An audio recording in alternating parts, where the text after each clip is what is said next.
Hidup TV mempersembahkan Oase Rohani Katolik yang dibawakan oleh para imam Keuskupan Agung Jakarta. Selamat menyaksikan. Salam damai dan salam jumpa sahabat Oase Rohani Katolik yang terkasih. Apa kabar Anda semua di hari ini? Semoga Anda semua dalam keadaan baik dan juga mempunyai semangat di dalam Tuhan. Senang sekali saya, Patricia Elsa, dapat kembali hadir di acara ini. Dan sudah bersama dengan saya pada saat ini, Romo Albertus Hani Rudi Hartoko SJ, yang akrab kita sapa dengan Romo Hani. Mari sekarang kita menyapa dahulu Romo Hani. Romo, baik. Salam jumpa. Salam jumpa, salam damai untuk para pendengar dan pemirsa ORK yang terkasih. Ya, kita akan awali acara ini dengan doa bersama dengan Romo Hani. Marilah kita berdoa dalam nama Bapa dan Putra dan Roh Kudus. Amin.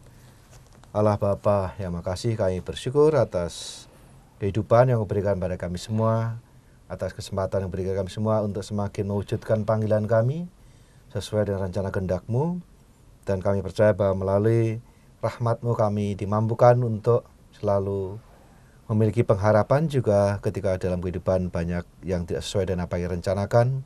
Kami percaya bahwa dalam rencana-Mu semuanya akan menjadi indah dan menjadi baik pada waktunya, dan semuanya membawa kami kepada kehidupan yang lebih bahagia, damai, sejahtera dalam tuntunan rencana kehendak-Mu. Berkatilah kami semua dan seluruh aktivitas kami sepanjang hari ini, dan juga mereka yang kami jumpai agar melalui segala macam perjumpaan dan peristiwa kami boleh mengalami bahwa tangan-Mu senantiasa menuntun hidup kami.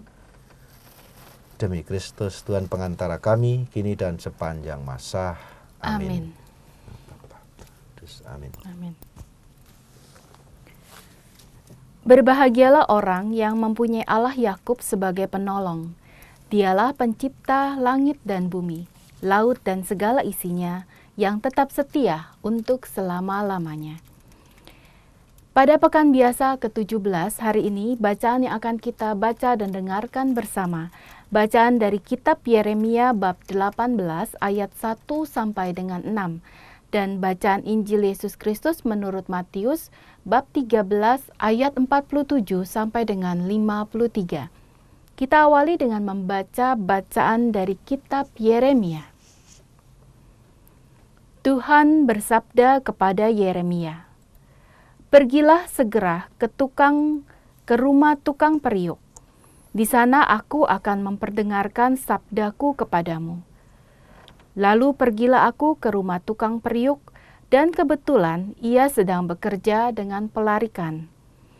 Apabila bejana yang sedang dibuatnya dari tanah liat itu rusak di tangannya, maka tukang periuk itu mengerjakannya kembali menjadi bejana lain menurut keinginannya.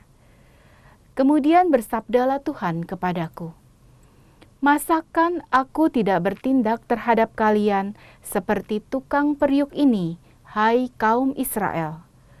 Demikianlah sabda Tuhan, sungguh seperti tanah liat di tangan tukang periuk, demikianlah kalian di tanganku, hai kaum Israel." Demikianlah sabda Tuhan. Syukur kepada Allah. Marilah kita tanggapi dengan Mazmur tanggapan. Berbahagialah orang yang mempunyai Allah Yakub sebagai penolong. Berbahagialah orang yang mempunyai Allah Yakub sebagai penolong. Aku hendak memuliakan Tuhan selama aku hidup, dan bermazmur bagi Allahku selagi aku ada. Berbahagialah orang yang mempunyai Allah Yakub sebagai penolong. Janganlah percaya kepada para bangsawan, kepada anak manusia yang tidak dapat memberikan keselamatan. Apabila nyawanya melayang, ia kembali ke tanah. Pada hari itu juga, lenyaplah maksud-maksud hatinya. Berbahagialah orang yang mempunyai Allah Yakub sebagai penolong. Berbahagialah orang yang mempunyai Allah Yakub sebagai penolong, yang harapannya pada Tuhan Allahnya. Dialah yang menjadikan langit dan bumi, laut dan segala isinya, yang tetap setia untuk selama-lamanya. Berbahagialah orang yang mempunyai Allah Yakub sebagai penolong. Marilah kita siapkan hati kita semua, sahabat Oase Rohani Katolik, kita akan mendengarkan Injil Yesus Kristus menurut Matius, bab 13 ayat 47 sampai dengan 53. Tuhan sertamu. Dan sertamu juga. Inilah Injil Yesus Kristus menurut Matius. Dimuliakanlah Tuhan. Sekali peristiwa Yesus bersabda kepada orang banyak, hal kerajaan surga itu seumpama pukat yang dilabuhkan di laut, lalu mengumpulkan pelbagai jenis ikan. Setelah penuh, pukat itu ditarik orang ke pantai. Lalu mereka duduk dan dipilihlah ikan-ikan itu. Ikan yang baik dikumpulkan dalam pasu, yang buruk dibuang. Demikianlah juga pada akhir zaman, malaikat-malaikat akan datang memisahkan orang jahat dari orang benar. Yang jahat lalu mereka campakkan dalam dapur api, di sanalah akan terdapat ratapan dan kertak gigi. Mengertikah kalian akan segala hal ini? Orang-orang menjawab, ya, kami mengerti. Maka bersabdalah Yesus kepada mereka, karena itu setiap ahli Taurat yang punya pelajaran hal kerajaan Allah, seumpama seorang tuan rumah yang mengeluarkan harta yang baru dan yang lama dari perbendaharaannya. Setelah selesai menyampaikan perumpamaan itu, Yesus pergi dari sana. Demikianlah Injil Tuhan. Terpujilah Kristus. Terima kasih Romo untuk bacaan Injilnya.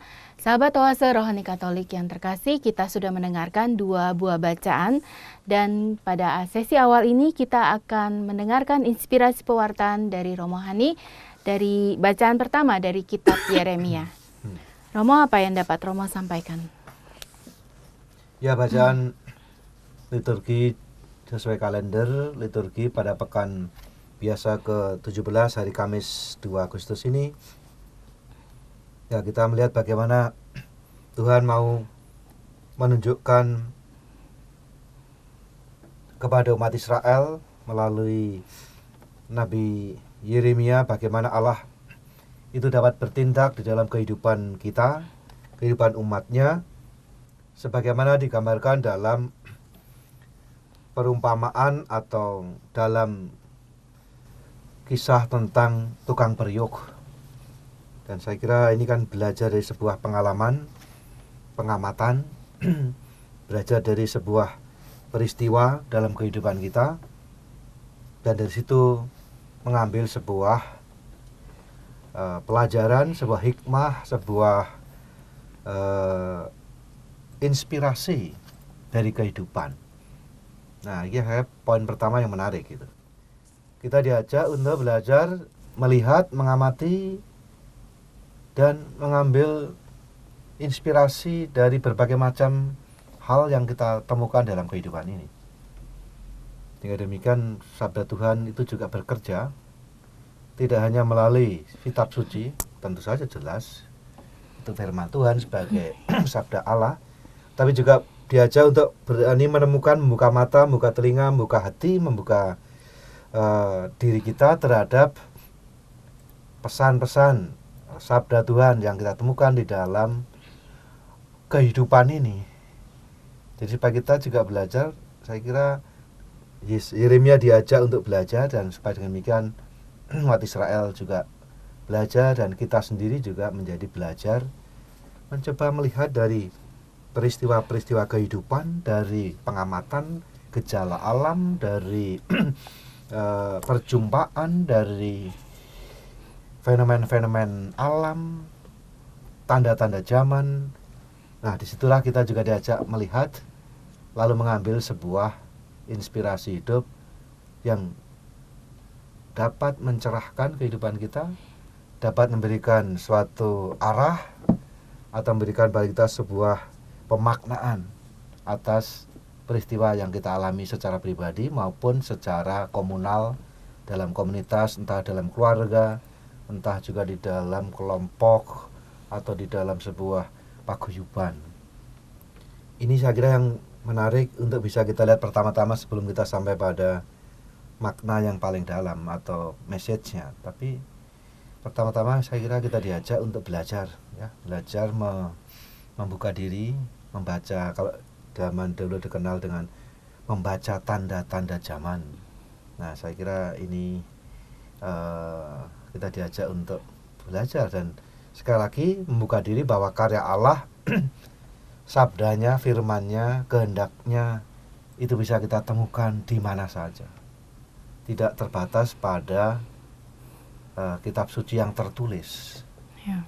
Tapi sebagaimana dikatakan kalau kita membaca dalam akhir dari Injil Yohanes dikatakan ya kalau semua dicatat nggak cukup ini untuk mencatat semua, tetapi semua dicatat supaya kamu menjadi percaya. Nah, ini poin pertama yang kiranya bisa kita lihat, dan ini menjadikan kita semua juga melatih kepekaan, melatih kemampuan kita, keterampilan kita untuk ya membaca tanda-tanda zaman, keterampilan kita dan kepekaan kita untuk menangkap pesan di balik semuanya itu untuk kita. Jadi ini membutuhkan sebuah latihan terus-menerus, membutuhkan sebuah mengasah supaya dengan demikian telinga batin kita, mata batin kita, budi kita juga semakin peka terhadap sabda Tuhan, kehendaknya melalui peristiwa-peristiwa, melalui gejala-gejala alam, melalui berbagai macam hal yang bisa kita temukan dalam kehidupan. Nah, itu saya kira yang pertama yang bisa kita lihat sebagai sebuah inspirasi awal. Yang kedua, kita bisa melihat pada pesannya yang paling jelas di situ digambarkan bahwa ya saya kira kalau mungkin saya nggak tahu apakah di dalam masa liburan ada juga yang liburan, seringkali ada kesempatan liburan atau ya kunjungan ke tempat-tempat keramik ya, pembuatan keramik atau gerabah, biasanya juga ada workshop di situ. Yeah. Nah, ini kan Yeremia suruh ke workshopnya si tukang periuk itu atau tukang keramik itu. Nah, kalau pernah melihat sendiri, nah barangkali punya gambaran, punya sen apa yang dimaksud oleh Tuhan melalui Yeremia ini. Nah, saya kira juga baik itu beberapa mereka yang memiliki kerajinan atau handcraft dari keramik, kadang-kadang juga memberi workshopnya, orang bisa melihat mereka yang bekerja, melihat aja, tapi juga ada sebuah kesempatan mereka untuk menyentuh sendiri dengan tangannya, dengan ininya, lalu dibuat bahan, yeah. Lalu silakan masing-masing boleh membuat atau diberi arahan seperti ini, nanti setelah itu silahkan membuat sesuatu yang ide sendiri masing-masing. Jadi kalau kita melihat pernah ke tukang gerabah atau pernah membuat workshopnya di tukang keramik, kita bisa melihat itu yang dimaksud, bisa merasakan maksudnya apa gitu. Bahwa di situ gerabah sebagai bahan tentu kadang-kala punya desain awal tertentu, bentuk tertentu atau corak tertentu yang mau dibuat itu. Yeah. Tapi dalam prosesnya bisa jadi ada juga yang macam-macam hal, entah kecelakaan, entah karena satu lain hal, desain awalnya nggak jadi gitu, bisa jadi. Yeah. Tetapi seorang seniman, seorang tukang periuk yang memiliki sebuah keterampilan dan memiliki sebuah visi, itu bisa dengan mudah membuat perubahan, dengan mudah membuat switch dari ide awal seperti ini, dia bisa membuat yang lain yang bisa berbeda, tapi bisa tetap tidak ada yang sia-sia, tidak ada yang terbuang, tidak ada yang tidak terpakai.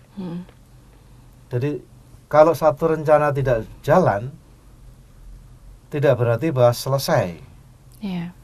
Tapi selalu ada plan B, plan C dan seterusnya. Itu menunjukkan betapa ia memiliki sebuah visi dan memiliki sebuah kreativitas yang tidak ada batasnya. Tidak fix, terpaku pada satu bentuk, satu model, satu cara, tetapi terbuka berbagai macam. Nah, kita diajak untuk melihat semacam itu, bagaimana Allah itu bertindak tidak hanya plan A gitu. Sebagai seorang, gambarkan sebagaimana seorang tukang periuk itu yang punya gegabah, yang punya 1001 ide dan gagasan dan kreativitas, apalagi Allah sang pencipta, Allah sang kreator, Allah sang maestro kehidupan ini. Ya. Jadi kalau seniman keramik saja bisa seperti itu, apalagi Allah yang adalah pencipta dan seluruh segala kreativitas bersumber daripadanya. Jadi sang seniman agung yang maha kreatif, yang tidak pernah kehilangan ide, tidak pernah inspirasi. Ya, itu seniman. Jadi tidak pernah menjadi mati, buntu, menjadi terpaku, kaku dan pada satu titik, satu bentuk, satu model, satu cara. Tapi selalu memiliki sebuah kreativitas yang memungkinkan sehingga bahan yang sama yang mungkin pernah gagal ini bisa menjadi sesuatu yang lain, yang tidak kalah nilainya, tidak kalah berharganya dibandingkan dengan rencana awal. Jadi di mata Tuhan tidak ada yang namanya produk gagal. Maka kita diajak pertama-tama menyadari bahwa kita semua itu adalah hasil karya agung sang seniman, yaitu Allah sendiri, sang pencipta. Kita adalah masterpiece, kita adalah mahakarya, masing-masing nggak ada yang sama. Jadi kita diajak melihat betapa Tuhan Allah itu memiliki sebuah rencana-rencana yang tidak terbelenggu pada satu cara, satu tujuan. Kalau itu gagal, masih ada plan B, plan C, plan E, dan seterusnya. Itu artinya apa? Itu artinya kita sebagai manusia juga diajak untuk untuk memiliki kreativitas seperti Allah itu. Seperti yang dikatakan oleh Paus Fransiskus, ya bagi orang Kristiani nggak ada jalan buntu itu, nggak ada jalan buntu. Selalu harus mencari dengan kreatif. Nah, kreativitas itulah berasal dari Allah, Allah sang pencipta. Jadi kalau kita mau kreativitas dari mana? Kreativitas harus kita pahami, harus kita telusuri, itu dari Allah sendiri yang memberikan daya kreatif. Kreatif adalah mencipta. Ya, daya itulah yang harus kita hidupi. Kalau Allah yang kita ikuti, Allah yang kita puji sembah itu Allah yang kreatif, maka kita pun sebagai pengikutnya diharapkan juga memiliki kreativitas yang serupa. Kalau Allah kita begitu kreatif, maka kita pun juga diundang, dipanggil untuk kreatif. Sehingga kalau dalam kehidupan kita tidak selalu sesuai dengan apa yang kita pikirkan, rencanakan, maka dalam banyak hal kita sering buat orang mengenal istilah kalau membuat satu program, satu rencana, satu project gitu ya.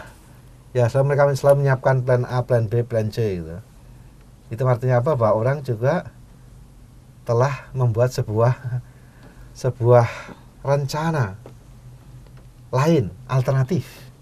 Kalau yang pertama tidak berhasil. Sehingga orang dari satu sisi sudah siap itu.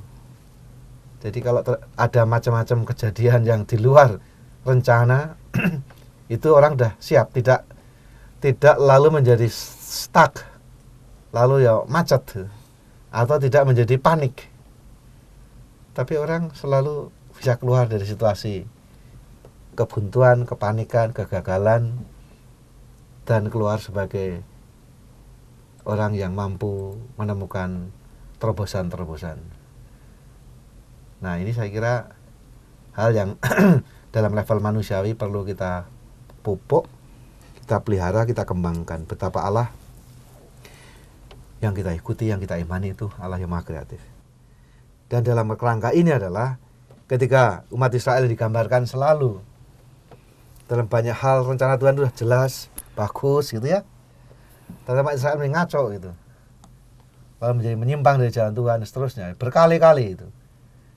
Dan tampak nyata juga bahwa Allah yang digambarkan sebagai tukang periuk itu ya tetap bisa saja dari situasi berantakan, situasi kacau balau, situasi buruk, negatif itu menjadi apa? Menjadi sebuah rencana baru yang lain. Dengan demikian, ini jelas bagaimana karya Tuhan beberapa umat Israel juga tidak linier, garis lurus begitu. Ternyata kadang-kadang yang berkelok-kelok itu. Tapi akhirnya sampai juga. Jadi seringkali jalannya berkelok-kelok juga. Tidak straight lurus begitu, tidak. Nah, ternyata dalam sejarah hidup kita kalau kita bisa melihat, ya saya kira itu undangan juga untuk refleksi. Nah, maka bahan ini, bahan tukang periuk ini seringkali jadi bahan untuk pengolahan hidup, bahan untuk pengolahan pribadi. Banyak orang seringkali menjadi macet karena dia hanya terpaku pada ini yang saya mau. Kenyataannya tidak. Lah apa yang bisa dibuat? Kan kita nggak bisa ngubah fakta. Yeah. Yang bisa kita buat sikap kita terhadap itu, dan dari itu buat apa? Nah itu saya kira kalau kita tarik maka perikop ini seringkali dipakai di dalam retret, awal retret untuk membantu mengolah pengalaman hidup kita yang seringkali dalam kehidupan tidak jalan, dan banyak orang seringkali tidak bisa move on. Orang tidak bisa untuk menemukan jalan lagi. Nah, inilah salah satu perikop yang baik yang di dalam pengantar atau awal-awal retret sering dipakai, membantu orang untuk memiliki ini. Ya, tanah liat itu juga namanya tanah liat itu. Jadi nggak pernah, kalau besi ya susah itu. Tapi tanah liat itu selalu lentur. Nah, kita diajak melihat sebuah elastisitas, sebuah kelenturan, sebuah fleksibilitas dalam hidup ini. Jadi jangan kita menjadi kaku, menjadi beku nggak bisa di ini. Dan kalau besi ya hanya bisa dilebur, baru bisa dibuat lagi. Kalau tanah liat masih tanah liat masih bentuk dan fleksibel. Nah, saya kira satu pihak kreativitas, memiliki sebuah visi kreatif seperti Allah yang kreatif, tapi di lain pihak kita menjadi seperti tanah liat yang memiliki kelenturan, elastisitas, fleksibilitas untuk dibentuk oleh Tuhan. Nah, ini saya kira perikop yang sangat membantu orang-orang mengolah pengalaman batinnya, entah dari mungkin frustrasi, entah mengalami kegagalan, entah mengalami keputusasaan karena satu rencana, satu proyek atau hidupnya yang tidak berhasil atau gagal. Lalu orang bagaimana? Lalu ngomong apa? Yeah. Nah, permenungan tentang Kang Periok ini bisa membantu kita semua. Karena yang sekali lagi, fakta tidak bisa diubah kadang-kala. Kenyataan nggak bisa dirubah ya Romo. Yang bisa diubah adalah cara pandang kita. Yeah. Dengan kreatif, dengan terbuka tadi. Keterbukaan hati juga sangat dibutuhkan ya Romo ya. Jadi itu makanya kalau dalam hidup ini barangkali ada orang yang mungkin kok nggak sesuai ya dengan apa yang saya harapkan, cita-citakan. Ternyata situasi kadang-kala juga tidak selalu itu karena kita yang salah gitu loh. Iya. Atau kekilafan kita. Banyak faktor dalam hidup ini supaya kita tidak menjadi. Dengan demikian kalau kita memiliki keterbukaan dan memiliki elastisitas, fleksibilitas itu, kita nggak pernah menjadi gampang stres gitu. Gampang, karena stres itu muncul dari ketika kita melakukan fiksasi. Kita pokoknya begini, maunya begini, dan orang nggak mau lentur. Nah itu mulai dari situ. Nah dalam kehidupan ini tidak selalu bahwa usaha kita yang baik, sudah kerja keras, sudah disiplin, sudah ini semuanya belum tentu juga jalan. Iya. Ada begitu banyak faktor lain. Nah kalau kita nggak bisa memandang seperti ini, akan menjadi orang yang kaku, dan kaku lalu mudah menjadi keras, dan kalau keras lalu jadinya orang tidak mampu untuk melakukan sebuah perubahan, untuk melakukan sebuah penyesuaian kadang-kala. Kalau perubahan yang agak besar, tapi kalau enggak minimal penyesuaian, maka kesediaan diri untuk mampu menyediakan diri selalu dibentuk oleh Tuhan, itu menjadi suatu disposisi yang perlu kita bangun terus-menerus. Iya. Maka biasanya ini pakai retret, kan retret nggak setiap hari. Retret kan berarti setiap periode tertentu, setahun sekali atau periode tertentu, di mana kita ajak mengolah lagi hidup kita. Iya. Apakah ada sebuah kemajuan, dan kalau kita mengalami sebuah situasi yang kita sendiri belum bisa mengerti atau kita sendiri sulit untuk move on begitu. Nah, bahan ini bisa menjadi refleksi kita, bisa menjadi alat bantu kita untuk mendapatkan inspirasi supaya kita ada pencerahan bagaimana kita bisa mengolah pengalaman hidup kita untuk bisa menemukan jalan lain. Iya. Kadangkala kegagalan atau situasi yang tidak sesuai yang kita plan A kita itu kadangkala menjadi jalan Tuhan untuk mencari, untuk mengarahkan kita pada rencana yang lain yang lebih baik. Tadi Romo, ya maaf Romo. Tadi Romo sempat menyinggung tentang plan A, B, C gitu. Kalau kita lihat dari sisi Allah sendiri, Allah di sini begitu baik sampai membuat kita tetap sampai ke tujuan hidupnya kita ya Romo ya. Jadi dia usaha, kalau ini nggak bisa, yang satunya bisa, seperti itu Romo. Jadi Tuhan Allah memang sebagai Allah yang maha kreatif tidak pernah kehilangan cara untuk mengajak umatnya. Itu benar menunjukkan betapa Tuhan Allah itu sayang pada umatnya. Begitu sayangnya sehingga orang tidak terpaku dengan satu cara. Sebagai orang tua juga sama, atau pendidik. Kalau pendidik yang baik tidak pernah hanya satu satu jawaban atau satu cara. Dia akan mendorong orang untuk tidak berhenti mencari, menemukan apa yang bisa membantu anaknya atau anak didiknya untuk maju. Nah, saya kira ini situasi yang perlu kita tumbuhkan, baik berlaku pada orang tua, pada pendidik, atau juga pada level kita pribadi masing-masing. Dimana kalau kita memiliki hati seperti Allah, digambarkan seperti hati seorang tukang periuk yang kreatif itu, maka bukan menyalahkan ininya, bukan pertama-tama menyalahkan pada kegagalan atau situasi yang seperti ini gitu. Iya. Tetapi mencari cara bagaimana ini. Jadi seringkali respon kita adalah kalau gagal lalu cari kambing hitam gitu. Siapa yang bisa disalahkan? Termasuk menyalahkan Tuhan. Iya. Tapi kita jadi aja melihat kalau nggak berhasil, apa yang kita buat supaya ini bisa jadi ya. Jadi mungkin cara pandang seperti ini, saya kira cara pandang seperti ini yang lebih positif dibandingkan gagal salah lalu siapa cari yang disalahin. Iya. Tuhan tidak begitu. Ini salah ya, dia tahu salah. Umat Israel juga tahu ya dia salah. Tapi diapain? Kalau hanya menyalahkan ya nggak ada. Lalu ya selesai. Yeah. Ya plan A nggak jadi ya sudah selesai. Titik. Tapi kan tidak. Nggak selesai koma. Apa yang saya buat dari situ yang nggak jalan ini? Ada bisa sesuatu yang lain lagi. Nah, saya kira cara pandang seperti ini perlu untuk kita kembangkan. Dengan demikian kita memandang positif atas situasi yang barangkali tidak sesuai rencana, tetapi bisa jadi kita menemukan sebuah situasi yang lebih baik dibandingkan dengan rencana semula. Ya, baik. Baik Romo, terima kasih.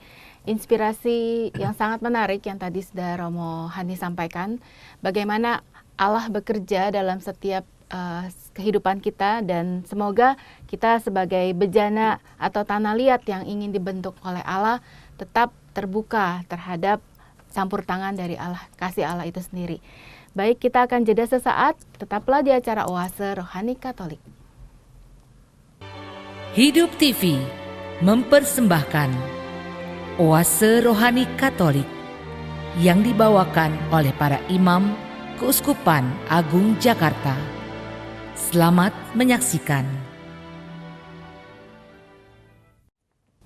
Terima kasih Anda masih bersama dengan kami, sahabat Oase Rohani Katolik yang terkasih. Masih bersama dengan Romo Albertus Hani Rudi Hartoko SJ dan saya Patricia Elsa di acara Oase Rohani Katolik. Dan bagi Anda yang masih ingin bertanya ataupun ingin sharing iman, dapat mengirimkan SMS ke nomor 0822 1036 1555 atau dapat email kepada kami orkkaj@yahoo.com. Romo, kita lanjutkan kembali ya Romo ya. Ya, baik. Ini mau langsung masuk ke Injil hari ini Romo? Ya, saya kira juga bisa. Jadi bacaan Injil hari ini nanti bisa kita, kalau memang perlu kita bisa kembali lagi, saya kira tidak masalah. Ya. Jadi bacaan kedua hari ini diambil dari Injil Matius bab 13 ayat 47-53 tentang kerajaan Allah yang digambarkan sebagai seorang yang menebarkan jala, lalu hasilnya akan dipilih dan dipisah-pisahkan, dan yang baik akan diambil, yang buruk akan dibuang. Nah, ini tuh gambaran secara simbolik tentang bagaimana akhirnya orang diberikan sebuah samudera. Itu luas, kesempatan luas, seluas-luasnya. Yeah. Hidup kita, begitu kita lahir, tentu kita ada keterbatasan karena kita lahir di satu tempat tertentu, waktu tertentu, zaman tertentu, orang tua tertentu, etnis tertentu, mungkin juga agama tertentu. Itu memang menjadi hal yang membuat kita menjadi kontekstual. Tetapi selebihnya adalah kita diberikan peluang seluas-luasnya. Dan dalam kehidupan ini kan ya hanya lahir dan mati, itu yang kita nggak bisa milih. Yeah. Kita nggak bisa milih lahir di mana, bagaimana, anaknya siapa, dari kelompok mana, dari etnis mana, ras mana, suku mana, kita nggak bisa milih. Dan yang kita bersyukuri aja. Dan yang kedua, terakhir nanti meninggal, mati. Kita nggak bisa milih dan kapan tanggal kan nggak tahu, bagaimana juga nggak tahu. Tapi selebihnya ini adalah seperti samudera itu, luas. Atau boleh samudera, boleh rimba, kalau dia sekarang pakai perumpamaan tentang dari dunia kelautan ya, atau dunia ikan, dimana diberi peluang seluas-luasnya. Dan pada akhirnya memang pilihan-pilihan hidup kita itulah yang menentukan kita jadi kemana itu. Jadi kalau itu yang kita pilih itu baik, maka ya kita akan menuju kepada kehidupan. Sebagaimana di dalam kitab Keluaran, ketika umat Israel milih ini, kamu milih hidup atau milih mati, milih berkat atau milih kutuk, milih Allah atau bukan Allah gitu. Jadi ini yang dalam istilah kerohanian disebut sebagai pilihan dasar. Yeah. Optio fundamentalis. Pilihan dasar kita apa? Jadi kita memilih Allah atau bukan. Kita hidup dalam rahmat Allah atau tidak, atau dosa. Kita memilih budaya hidup atau budaya mati. Memilih terang atau gelap. Nah, akumulasi dari pilihan-pilihan itu akhirnya membentuk sebuah destinasi, membuat sebuah keputusan final gitu akhirnya. Yeah. Jadi inilah gambarnya mau ditunjukkan, bukan Allah yang menghukum kita gitu. Dalam cara pandang ini dipandang bahwa akhirnya ya kalau kita konsisten melakukan yang baik, yang luhur, yang mulia, yang selalu sesuai dengan kehendak Tuhan, ya otomatis kita akan berada di rumah Tuhan begitu kan. Tapi kalau kita dalam hidup kita konsisten juga yang buruk, ya kita sudah memilih sendiri untuk menjauh dari Tuhan gitu. Nah, itulah dalam istilah populer disebut masuk surga atau masuk neraka gitu. Jadi surga itu bukan soal nanti atau di sana gitu. Tapi udah dimulai dari perjalanan sekarang ya Romo. Ya kalau kita hidup dalam damai sejahtera, ya damai juga di sana gitu. Yeah. Jadi dunia ini kita bisa merasakan surga, sudah bisa merasakan suasana, mencicipi suasana neraka gitu. Dalam keluarga juga sama. Tergantung kalau semua hidup dalam cinta kasih, dalam saling pengertian, dalam saling memberi, saling mengampuni, saling menolong, penuh dengan cinta kasih, ya kan itu sudah mengalami surga di dunia itu. Sudah boleh dirasakan. Nggak usah nunggu nanti. Ya nanti itu yang final, selama-lamanya. Nah kalau kita masih ada di dunia ini ya kadang-kala bisa merasakan surga, kadang-kala juga merasakan neraka entah dalam keluarga, dalam hidup bersama, berkeluarga, kelompok, dalam kehidupan masyarakat bisa terasa itu. Dan kalau kita ada ya hari-hari ini bulan Agustus kita sudah mulai memasuki bulan untuk merayakan proklamasi kemerdekaan ya. Kalau bangsa kita semua rukun ya kita mengalami yang namanya betapa menyenangkan, betapa kita hidup bersaudara, hidup saling toleransi, saling menghargai, rukun dalam kebinekaan, ya kita merasakan surga dunia ini gitu. Surga di negeri ini gitu. Tapi kalau itu hilang ya yang ada ya saling mencurigai, saling mencederai, saling menjatuhkan, saling menyingkirkan. Nah itu yang terjadi, lalu ya hidup ini rasa di neraka. Dan jadi, kalau iya Romo, kalau menciptakan kondisi surga di dunia atau kedamaian itu tidak hanya butuh satu sosok saja, tapi butuh kerjasama dari pihak lain kan Romo. Ya saya kira digambarkan dari di situ kan orang yang menebarkan pukat. Pukat itu jara. Jala itu kan juga dalam arti kan network, jejaring gitu. Jadi membutuhkan bahwa di dalam kehidupan ini kan yang lain yang baik-baik ya, berarti kan mereka yang baik-baik ini juga akan, kalau itu bisa membentuk sebuah jaringan yang baik-baik ini. Karena seringkali dikatakan bahwa orang-orang baik yang kocar-kacir ini akan kalah dengan segelintir orang jahat yang rapi terorganisasi gitu. Nah ya itu ada yang mengatakan seperti itu. Jadi itu menarik. Jadi orang baik-baik ini bisa kocar-kacir, kalah karena tidak terorganisir. Hanya mengandalkan ya niat baik ya, tapi kalau nggak diorganisir itu bisa kalah dengan segelintir orang atau kelompok yang punya niatnya sudah jahat, tapi dapat mengorganisir dengan rapi dan dengan cermat, dengan canggih gitu. Nah, jadi kebaikan saja tidak cukup, membutuhkan yang namanya kerjasama, jaringan semua orang yang berkehendak baik, dan itulah yang menjadi kalau dalam arah ajaran sosial gereja adalah bahwa politik gereja Katolik adalah satu, penghargaan terhadap martabat manusia. Yang kedua adalah bonum commune atau bahasa lainnya disebut sebagai kesejahteraan umum, kepentingan bersama, kebaikan bersama. Kalau itu yang diperjuangkan, maka itu sudah sejalan dengan nilai-nilai Katolik. Maka tidak perlu kita harus menamai, kita harus mengibarkan bendera Katolik. Tidak perlu kadang-kala. Tapi yang paling penting adalah, yang nggak bisa ditawar adalah kita membawa misi Katolik, yaitu panggilan setiap orang Kristiani dimanapun memperjuangkan, membela hak-hak asasi manusia, kemanusiaan pada umumnya, dan ikut serta dengan bekerja sama semua orang yang berkehendak baik untuk membawa kebaikan bersama, kesejahteraan umum, bonum commune.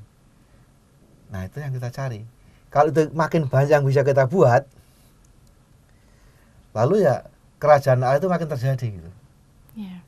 Keadaan di mana yang berkuasa adalah persaudaraan, cinta kasih, damai, sukacita, persaudaraan, keadilan, dan itu bisa dirasakan siapa saja. Nah kerajaan Allah digambarkan menjadi sesuatu yang ditawarkan pada semua orang, tetapi tergantung juga akhirnya pada respons, pada sikap, pada pilihan setiap orang masing-masing. Jadi tidak pernah dipaksa, tetapi semua orang diberi kesempatan yang sama, diberi hak yang sama untuk boleh mengalami hidup dalam kerajaan Allah, tetapi tidak bisa dipaksa, hanya ditawarkan. Dan kalau orang menanggapinya lalu memilih dan mengikutinya, maka ia ada di dalamnya. Iya. Dan kalau boleh dikatakan setiap pilihan itu pasti mempunyai konsekuensi, Romo. Nah, iya. Dan kalau kita memilih menjadi orang yang baik atau orang benar, itu juga dalam dunia seperti ini tidak gampang juga, Romo. Ya. Orang baik malah terkadang bisa dimusuhi. Karena terkesan mungkin sok baik, sok suci gitu ya, Romo. Ada seperti itu kan, Romo? Ya, itulah tantangan hidup dalam nilai-nilai kerajaan Allah. Bahwa tidak semua yang diwartakan Yesus dalam kerajaan Allah juga diterima. Bahkan Yesus sendiri juga ditolak. Iya. Jadi, kita juga diajak untuk menjadi pribadi yang sering dikabarkan di dalam Injil oleh Yesus sendiri. Ya, kamu diutus sebagaimana serigala, anak domba ke tengah serigala gitu. Iya. Serigala itu kita tahu bahwa hidup kita sekarang ini kadangkala ya kalau tidak hidup dalam kerajaan Allah, itu yang namanya ya manusia menjadi serigala bagi yang lain. Homo homini lupus. Manusia siap menerkam, siap menghisap, siap memangsa yang lain. Nah, itu situasi pasti neraka itu begitu tuh. Kalau digambarkan seharusnya itu neraka. Hidup bersama tetapi semua siap saling memangsa, saling menunggu kapan dan siapa yang mau dimakan. Yeah. Itu kecurigaan, sikap tidak nyaman, sikap was-was, sikap selalu berburuk sangka pada orang, curiga. Nah, itu kan membuat hidup bersama menjadi nggak nyaman itu. Yeah. Nah, sementara kita diajak untuk menjadi bukan homo homini lupus, manusia serigala bagi yang lain. Tapi hidup dalam kerajaan Allah berarti sekarang ini homo homini socius. Manusia menjadi sahabat, saudara satu sama lain. Nah, kalau yang terjadi, kita boleh merasakan yang namanya surga dunia ini dalam hidup bersama. Tentu levelnya bisa diperlebar kemana-mana. Entah dalam level keluarga, dalam kelompok, dalam juga bangsa secara umum gitu ya. Dan itulah cita-cita bangsa kita. Sebenarnya digambarkan di dalam ya konstitusi dalam pembukaan Undang-Undang Pasal 45, cita-cita sebuah bangsa yang merdeka, yang bersatu, berdaulat, adil dan makmur, yang dimana orang-orangnya ke negara melindungi segenap tumpah darahnya, yang memajukan kesejahteraan umum, mencerdaskan kehidupan bangsa, dan ikut serta juga dalam ketertiban dunia yang berharap perdamaian dan kemerdekaan. Jadi penghargaan itulah cita-cita bangsa kita. Kita boleh mengatakan apa yang tertulis di dalam pembukaan Undang-Undang 45 itu, itulah dunia impian sebagai bangsa. Impian sebuah bangsa. Dan kalau itu benar-benar terjadi, itu sebuah sama dengan nilai kerajaan surga di situ. Yeah. Jadi orang Katolik jangan ragu-ragu. Kita menjadi patriot. Kita menjadi ya anak bangsa yang sungguh-sungguh bisa ikut serta menciptakan, membangun cita-cita itu. Maka kerajaan Allah itu bukan sesuatu yang tiba-tiba datang sendiri, dimohon dan datang gitu, jatuh surga itu. Yeah. Datang dari langit itu. Itu adalah hasil upaya semua orang, komitmen semua orang, termasuk orang Katolik di dalamnya. Kita ini adalah bagian dari bangsa ini. Maka sudah kewajibanlah, maka kalau di dalam arah dasar keuskupan kita sampai pada tahun ini kan sampai pada sila yang ketiga, di mana kita diajak untuk menghargai kebinekaan di antara kita, bersatu dalam kebinekaan. Kita bineka, kita Indonesia. Nah, di situ letaknya betapa indahnya kehidupan damai, rukun, harmoni kalau dengan berbagai macam perbedaan yang ada itu bisa rukun, bisa hidup dalam harmoni. Itulah juga suasana surga di dunia ini. Kalau kita bisa mewujudkan itu, kalau kita hidup bertetangga dengan baik dengan semua orang, kita juga sudah boleh merasakan suasana kerajaan Allah itulah terjadi, makin terjadi. Yeah. Nah, tentu saja nilai ini tidak dengan serta-merta lalu begitu saja, dan kalau sudah mulai terwujud itu akan kokoh gitu. Nah, kokohnya nanti. Kalau di surga itu nggak akan ada berubah.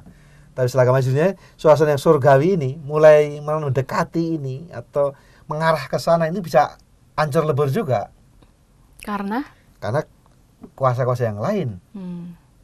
Tadi katakan dua, yang baik, yang buruk, yang kegelapan dan terang. Nah, ini juga bertempur. Ini juga saling menarik satu sama lain supaya menang dua-duanya. Nah, ibarat itulah yang terjadi dalam diri kita. Jadi kita juga nggak selalu konsisten. Maka yang perlu adalah dalam diri kita konsisten memilih nilai-nilai hidup dalam nilai kerajaan Allah. Dan karena itu pada nantinya kalau kita sudah pada titik akhir kehidupan kita juga berada di dalam suasana ini karena kita secara konsisten ada di sana. Nah, itu yang gambar kalau kita kembali pada bait pertama tadi. Bahwa yang udah bagus itu bisa tiba-tiba bisa menjadi rapuh gitu. Maka perlu selalu diasah, perlu selalu diperteguh. Nah, kalau kita sekarang ini diajak memperteguh ikatan persatuan di antara kita di tengah berbagai kebinekaan, nah itulah kita diingatkan itu harus dibangun terus-menerus, tidak lelahnya, tidak hanya sekali jadi, tapi usaha terus-menerus, usaha yang tekun, yang seringkali juga tidak selalu diapresiasi, tetapi upaya-upaya semacam ini yang membangun, upaya seperti ini yang menyatukan, dan harus terus-menerus, tidak bisa hanya sekali jadi selalu selesai, tidak, ini proses terus-menerus dan selalu ada dalam bahaya rentan untuk pecah, untuk retak, untuk tercerai-berai. Jadi suasana inilah yang harus selalu kita sadari bahwa memperjuangkan kerajaan Allah itu secara konkret. Kalau dalam tema besar kita tahun ini kebinekaan, bagaimana kita merawat kebinekaan ini, bagaimana kita merawat kesatuan ini, bagaimana kita memperkokoh dan sekaligus juga memperkuat melalui keluarga masing-masing, bagaimana di dalam keluarga juga upaya-upaya itu dibuat. Kalau tidak, ya tentu keluarga malah sudah menebar namanya ya kebencian pada satu kelompok, pada satu situasi golongan orang, kan bisa jadi. Yang kita harapkan adalah pada dalam keluarga ditanamkan, ditabur benih-benih rasa kebinekaan itu.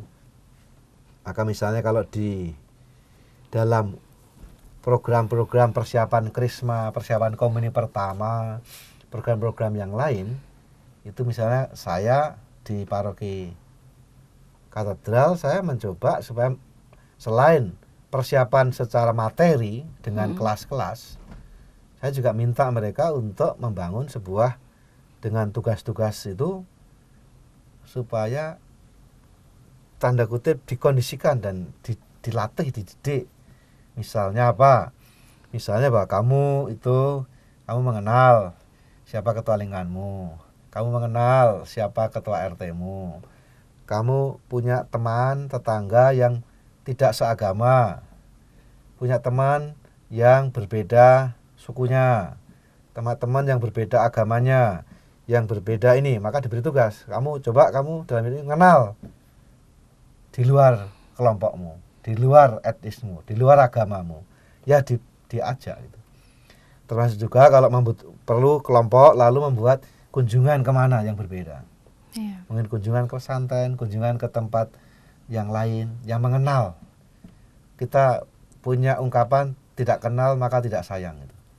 Nah, minimal bahwa kita itu mengajari anak-anak kita entah dalam berbagai macam level di sekolah, di keluarga maupun di paroki, belajar mengenal yang lain.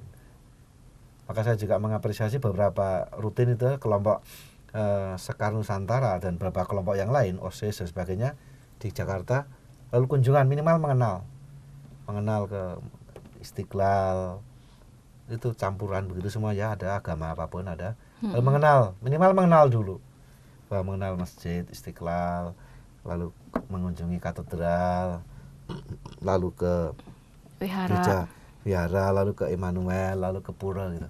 Minimal bahwa orang tahu yang lain, bahwa ternyata yang lain itu juga baik. Kalau tidak, orang hanya melihat, apalagi kalau dicekoi dari rumah, di keluarga atau kelompok, dengan ujaran kebencian, dengan diindoktrinasi atau dicekoi dengan bahwa yang lain sana jelek, sana itu jahat, bahwa berbeda, yang kita berbeda dan kita itu semua jahat. Kita kan sebenarnya sudah meracuni. Iya. Kita sudah menabur sebuah kebencian dari sejak kecil. Nah, kita berharap bahwa keluarga-keluarga Kristiani itu mulai mengajari juga, mengenal yang lain. Berbeda itu juga biasa, berbeda itu juga ini. Dan kita mengenal tadi, kalau dalam bahasa, mengenal kebaikan yang ada di yang lain. Supaya dengan cara itu kita memiliki setidaknya, kalau memiliki persepsi yang benar, kita bisa mengafirmasi bahwa berbeda itu oke. Lalu berikutnya adalah kalau sudah mengakui bahwa kita memang berbeda, bahwa ternyata masih berbeda, kita ada yang baik di situ juga ada yang baik, maka langkah berikutnya adalah bagaimana membangun jembatan untuk kerjasama, membuat bergandeng tangan, membuat kebaikan untuk kita semua sebagai anak bangsa. Jadi ini langkah-langkahnya. Pertama mengenalnya, belajarlah. Mari kita juga mengenalkan. Saya kira juga baik beberapa sekolah live in di tempat lain misalnya. Ada live in ke pesantren, live in ke yang desa lain, yang miskin, atau ke tempat lain yang berbeda gitu. Sehingga orang punya sense, bisa, nah ternyata yang baik-baik juga ya. Jadi orang tidak hanya tertutup, ini membuka wawasan. Jadi punya, saya kira program-program seperti itu kalau mungkin liburan kan, ya udah lewat liburannya. Mungkin kalau liburan tahun depan barangkali bisa mulai mencoba melihat orang tua ya tidak hanya ke luar negeri atau hanya ke tempat-tempat hiburan atau wisata atau apa, tapi cuma sekali juga ada unsur edukasinya. Iya, berkunjung ke rumah ibadah ya agama lain. Atau juga ke tempat-tempat yang lain, atau bahkan mungkin live in atau apa program, atau ya 3 hari atau sekedar kunjungan, itu akan memungkinkan orang terasah gitu. Nah kalau tidak, sekali lagi diam-diam kita jangan-jangan juga tanpa sadar bukan dengan tujuan, tanpa sadar kita menanamkan yang keliru pada anak-anak kita, pada generasi kita yang generasi muda sekarang ini. Nah kalau kita bisa melihat secara keseluruhan ini, saya rasa kita boleh berharap. Dan kalau tadi katakan pada akhirnya harus dipisahkan, ya itu akhirnya kita sendiri harus mengambil sikap-sikap dalam kehidupan kita supaya pada akhirnya kita semua menuai juga. Kita akhirnya juga menuai yang baik. Semoga benih-benih kerajaan Allah yang kita tanamkan salah satunya adalah nilai menghargai kebinekaan, menghargai perbedaan, menghargai kehidupan, menghargai kemanusiaan itu tetap ada. Dan kalau itu mulai tumbuh di antara kita, rasanya kita boleh optimis bahwa surga di dunia ini, bahwa kerajaan Allah itu semakin boleh kita rasakan bersama. Dan kalau kita rasakan berarti dunia semua.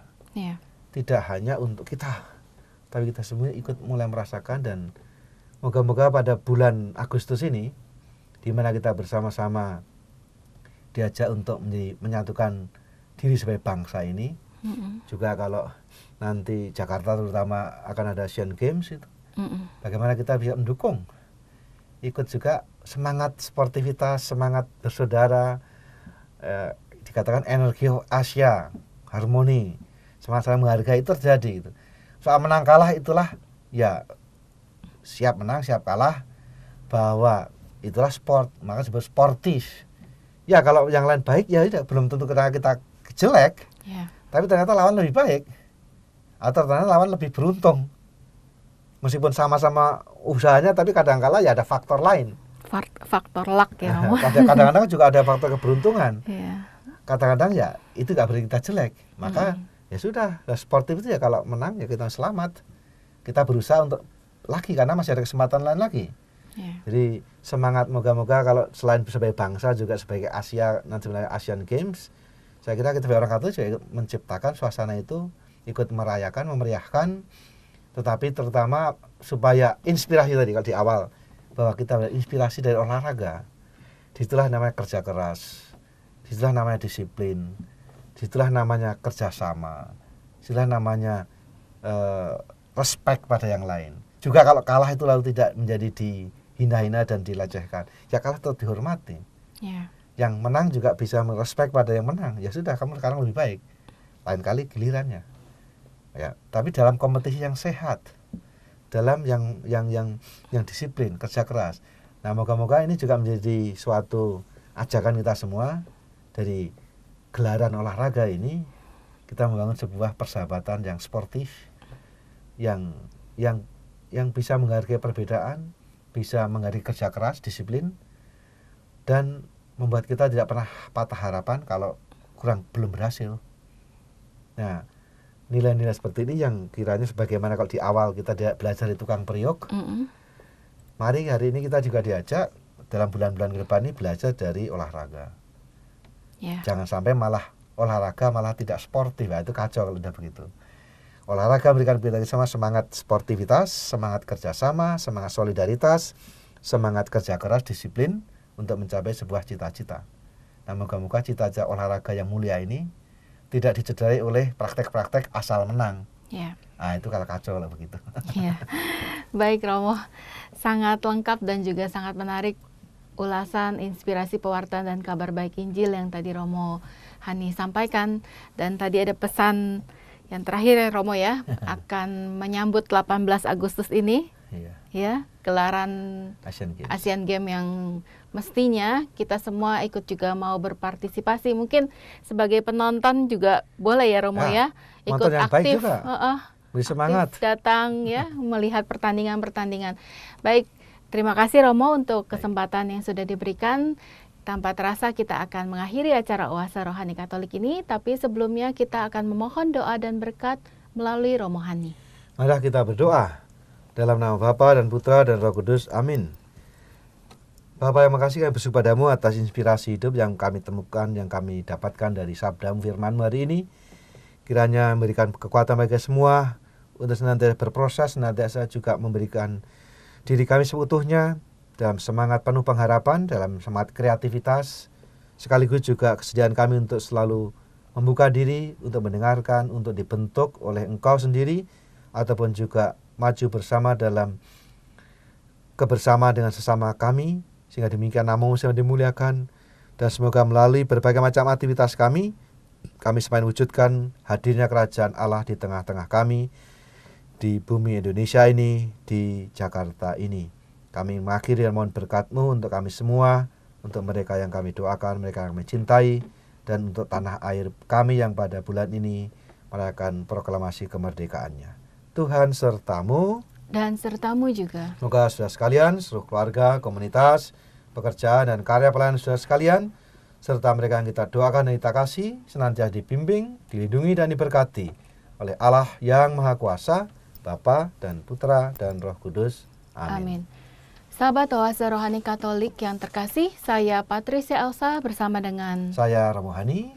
Pamit undur diri, tetaplah semangat dalam menjalani hidup ini. Kita amalkan Pancasila. Kita Bhinneka, kita Indonesia. Demikianlah Oase Rohani Katolik yang dibawakan oleh para imam Keuskupan Agung Jakarta. Tuhan memberkati.